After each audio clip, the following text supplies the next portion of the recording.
Hello everyone, কেমন আছেন সবাই? আশা করি সবাই ভালো আছেন। আপনাদের দোয়ায় আমিও ভালো আছি। আজকে একটু যাইতেছি আমরা বরিশালে ভিলেজ পার্কে ঘোরার জন্য। রাতের বরিশাল কিন্তু আসলেই অস্থির লাগে, রাতে ঘোরার মজাটাই আলাদা। এই যে দেখতে পাচ্ছেন হাতের বামে যে হসপিটালটা, বরিশাল শেরেবাংলা মেডিকেল কলেজ, আমরা কিন্তু অলরেডি চলে আসছি বরিশাল ভিলেজ পার্কের এইখানে। তো এবার আমরা ঢুকবো ভিতরে। তো ভিতরে ঢোকার জন্য আমরা গাড়ি নিয়ে ঢুকতেছি। দেখতেই পাচ্ছেন কত মানুষজন এখানে ঘোরাঘুরি করতেছে। আসলে এত পরিমাণ মানুষ হয়েছে যে গাড়ি নিয়ে ঢুকতে গেলে আমরা গাড়ি রেখে তারপরে একটু আপনাদের ভিউটা দেখাচ্ছি। সাইডে যে ভিলেজ পার্কের সামনাসামনি একটা রেস্টুরেন্ট আছে এখানে। এবার আমরা দেখাবো মাঠের যে কি পরিমাণ লোকজন ঘোরাঘুরি করতেছে, দেখতেই পাচ্ছেন আপনারা। এখানে আমরা এই যে মঞ্চটা আছে, এই মঞ্চের উপরে দাঁড়িয়ে আমরা একটু ভিউটা নিলাম। এখানে কিন্তু আছে অনেক ধরনের খাবারের দোকান। পাশে দেখতে পাচ্ছেন আপনি যে এখানে জুস পয়েন্ট আছে। জুস পয়েন্ট হচ্ছে যে এখানে চাইলে আপনারা জুস খাইতে পারবেন, সব ধরনের খাবারই এখানে আছে। তো আমরা এবার একটু যাইতেছি, একটু হাঁটাহাঁটি করতেছি। আমার মাথায় আমি হেলমেট পরে তারপর হাঁটতেছি আর কথা বলতেছি। সবাই ভাবতেছে আমার দিক তাকাই আছে, কিসের জন্য যে তারা তাকাই আছে জানি না। যাই হোক, কি আর করার, আমার তো লজ্জা পাইলে চলবে না, আমার তো ভিডিও বানাইতেই হবে। আজকে একটু লোকের সংখ্যা বেশি ছিল, কেননা এখান থেকে বেরিয়ে আসতে আমার অনেকটা সময় লেগেছিল। আমরা যেখানটায় ঢুকবো, এখানে ঢুকতে হলে আমাদের টিকিট কাটা লাগবে। তো আমরা 20 টাকা করে টিকিট কাটলো। টিকিট কাটার পর এবারে আমরা একটু ভিতরে ঢুকতেছি। ঢুকে আমরা দেখতেছি অনেক লোকজন আছে। লোকজনের সাথে এখানে বাচ্চাদের খেলাধুলা করার একটা জায়গা।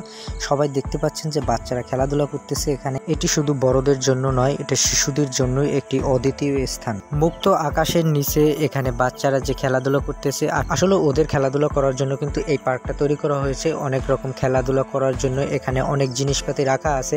তো ওরা যে কি আনন্দটাই না করতেছে দেখতেছেন। পাশেই একটা রেস্টুরেন্ট আছে, এই রেস্টুরেন্টে চাইলে আপনারা আপনাদের পছন্দ মতো খাবার খাইতে পারবেন, সবকিছু এখানে পাওয়া যায়। এবার আমরা এখান থেকে বেরিয়ে যাইতেছি। গেটের সামনে যাইয়ে দেখি যে কি পরিমাণ ভিড়। এখানে ঢোকার জন্য কিন্তু সবাই দাঁড়াই আছে, দেখতে পাচ্ছেন আপনারা।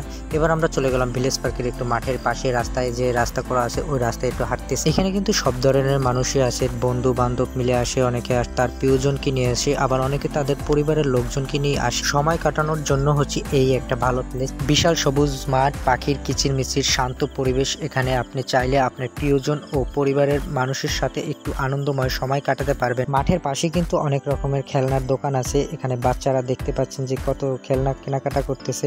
একজনে আবার গ্যাস বেলুন নিয়ে আসতেছে। এবার আমরা একটু মামার কাছে চানাচুর বানানি খাইতে আসলাম। মামার বললাম চানাচুর বানাই দে। মামা বোম্বাই মরিচ খাইতে আমাদের জন্য চানাচুর বানাইতেছে। তো মামা আমাদের সাথে চানাচুর দিল। খাওয়ার পর চানাচুর এতটাই ঝাল দিছিল যে ঝালে আমাদের মুখ পুড়ে যাইতেছে। পাশেই দেখতেছি যে লেবুর শরবত বানাইতেছে। মামারে বললাম যে লেবুর শরবত দাও। লেবুর শরবতটা আসলে অনেকটা ঠান্ডা ছিল, এই জন্য আমাদের ঝাল কিছুটাই হলেও গেছে। এই পাশেই আবার দেখতে পাচ্ছি এক মামায় পান বিক্রি করতেছে, বিভিন্ন আইটেমের মশলা দিয়ে পান বিক্রি করতেছে। এখানে অনেকটা সময় কাটানোর পর আমরা এবার চলে যাচ্ছি। তো যদি কারো মন খারাপ থাকে তাহলে অবশ্যই এখানে কিন্তু ঘুরতে আসবেন। এখানে ঘুরতে আসলে অবশ্যই আপনার মনটা ভালো হয়ে যাবে।